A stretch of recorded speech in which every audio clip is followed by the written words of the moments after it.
लागलेल्या पाहायला मिळत आहेत। महाराष्ट्रभरातून आलेले सगळे मराठा बांधव जे आहेत आपल्या गाड्या ट्रक घेऊन या ठिकाणी आलेत। आता ही दृश्य आपण पाहतो, प्रचंड मोठी वाहतूक कोंडी। निखिला, निश्चितच आपण जर समोर बघितलात ना, काही अंतरावरती जवळपास 15 ते 20 मिनिटांपासून रुग्णवाहिका जी आहे या वाहनांच्या रांगामध्ये अडकलेली आहे। आणि हा जो फ्रीवे जो आहे हा सकाळपासून पूर्णपणे मुंबईच्या मध्ये प्रवेश करणारा जी लेन आहे ती बंद करण्यात आलेली आहे। पूर्ण वाहनं जे आहेत हे रस्त्यावरती आहेत। आपण जे दृश्य बघतोय हा जो रस्ता आहे हा वाडी बंदरचा सायन आणि ठाण्याकडे जाणारा रस्ता आहे। आणि या रस्त्यावरती पूर्ण आपल्याला जी नजर जाईल तिथपर्यंत पूर्ण ट्रक, पिकअप जीप, त्याचप्रमाणे टेम्पो अशी वाहनं जी आहेत हे भगवे झेंडे बांधून या ठिकाणी रस्त्यावरती थांबलेले आहेत। समोर जर आपण बघितलं काही अंतरावरती ज्या ठिकाणी गर्दी दिसते, वाहनांच्या रांगा दिसतात, त्या ठिकाणी एक रुग्णवाहिका अडकलेली आहे। आणि ती रुग्णवाहिका असल्यामुळं ती मार्ग काढण्याचा प्रयत्न करते, मात्र चारी बाजूने हे पूर्ण वाहनांच्या रांगा लागल्या असल्यामुळं सगळीकडे वाहतूक कोंडी झालेली आहे। हा जो मार्ग जो आहे मार्गावरून चालण्यासाठी सुद्धा रस्ता राहिलेला नाहीये आणि सगळीकडे वाहनच हे जे पूर्ण महामार्ग जे आहेत हे बंद ठेवण्यात आलेले आहेत। कारण सर्व वाहनावरती जे मोठे मोठे वाहनं आहेत हे मुख्य रस्त्यावरती आलेले आहेत। या लेन सर्व बंद झालेले आहेत। नेमका पार्किंगची व्यवस्था कुठेतरी होणं गरजेची होती, मात्र या वाहनांना पार्किंगची व्यवस्था नाहीये आणि त्यामुळे हे सर्व वाहनं जे आहेत हे रस्त्यावरती उभे राहिलेले आहेत। पूर्ण महाराष्ट्रामधून हजारो वाहनं जे आहेत मराठा आरक्षणासाठी ज्यांनी मनोज जरांगे पाटलांनी जे उपोषण चालू केलेलं आहे त्यांना समर्थन देण्यासाठी हे वाहनधारक या ठिकाणी आलेले आहेत। आणि नेमकं यांनी आपलं वाहन कुठे ठेवायचं हा प्रश्न पडला असल्यामुळे यांनी चक्क रस्त्यावरती पार्क केले असल्यामुळे या ठिकाणी मुंबईकरांचे तसेच रुग्णवाहिकांचे रुग्णांचे मोठ्या प्रमाणामध्ये हाल होत असताना सुद्धा आपल्याला पाहायला मिळते। मराठा आंदोलकांच्या वाहनांच्या मोठ्या रांगा या ठिकाणी लागलेल्या आहेत। वाहनं जागीच उभी असलेली देखील या ठिकाणी पाहायला मिळतात। एकतर पाऊस सुरू आहे, त्यात वाहनं कुठे पार्क करायची या संदर्भातली कोणती जागा नसल्यामुळे ही वाहनं सध्या रस्त्यावरच या ठिकाणी अडकून पडलेली आहेत।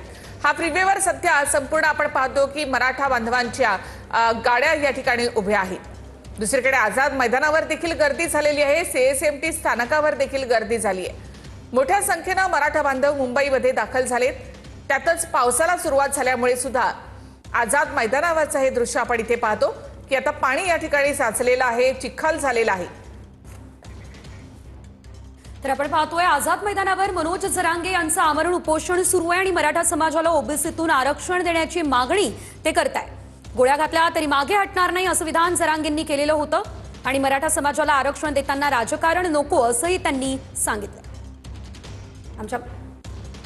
आमची आतापर्यंत सहकार्य केलं तसं आमच्या आमरण उपोषणाची बेमुदत कायमस्वरूपी आम्हाला करून द्या। आमच्या सगळ्या मागण्यांची अंमलबजावणी करायची तुम्हाला विनंती आहे। मला आणि माझ्या समाजाला फक्त आरक्षण पाहिजे आणि ते जर तुम्ही त्याच्यात राजकारण करणार असाल तर तुम्ही गोळ्या घातल्या तरी मला जरांगे आठवत नाही। मी याच ठिकाणी उपोषण करून मेलो किंवा तुम्ही मला जेलला नेऊन जरी टाकलं, मी जेलमध्ये सरळ जेलमध्ये आमरण उपोषण करीन, पण मराठ्याच्या डोक्यावर गुलाल टाकल्याशिवाय आता हटणार नाही। तर आपण बघितलं जरांगे पाटील यांनी नेमकं काय म्हटलंय। मात्र या ठिकाणी आता आझाद मैदानात हे सर्व मराठा बांधव जे आहे ते सध्या आराम करताना आपल्याला बघायला मिळत आहे। पावसाचं वातावरण आहे, जोरदार पाऊस सुरू आहे, मात्र तरी सुद्धा हे सर्व आंदोलक आपल्या मागण्यांवरती ठाम आपल्याला पाहायला मिळत आहे। अंतरवाले सराटी आणि त्याचबरोबर आजूबाजूच्या संपूर्ण म्हणजे राज्याच्या कानाकोपऱ्यातून मराठा बांधव या ठिकाणी दाखल झालेत। एकीकडे पाऊस सुरू आहे, आझाद मैदानावर चिखल झालेला आहे, असाच एका बाजूला आडोसा धरून या ठिकाणी मराठा बांधव या ठिकाणी बसलेले आहेत। उपोषण कधी सुटणार याची माहिती नाही, कारण जोपर्यंत मागण्या मान्य होत नाहीत तोपर्यंत थांबणार नाही असं जरांगे यांनी म्हटलेलं आहे। आणि त्या इराद्यानेच हे सगळे मराठा बांधव देखील त्यांच्याशी जोडले गेले।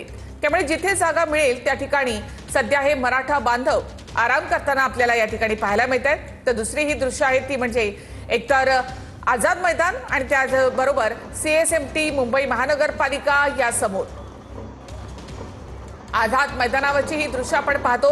पाऊस सुरूच आहे, पाऊस अद्यापही थांबलेला नाही, पावसाची संततधार या ठिकाणी सुरूच आहे आणि तिथेच मराठा बांधव या आंदोलनामध्ये सहभागी झाले। मात्र त्यांचा उत्साह या ठिकाणी कुठेही कमी झालेला नाही। एक प्रकारे जरांगे पाटील यांचं हे शक्ती प्रदर्शन आहे मुंबईमधलं. याआधी थेट मुंबईमध्ये आम्ही धडक देणार असं जरांगेंनी सांगितलं होतं, मात्र त्यांना वाशीलाच रोखण्यात आलं होतं. मात्र आता मनोज जरांगे पाटील या शेकडो आंदोलकांसोबत थेट आझाद मैदानामध्ये पोहोचलेले आहेत आणि त्यामुळे या सर्व मराठा आंदोलकांचा उत्साह आपण पाहतोय.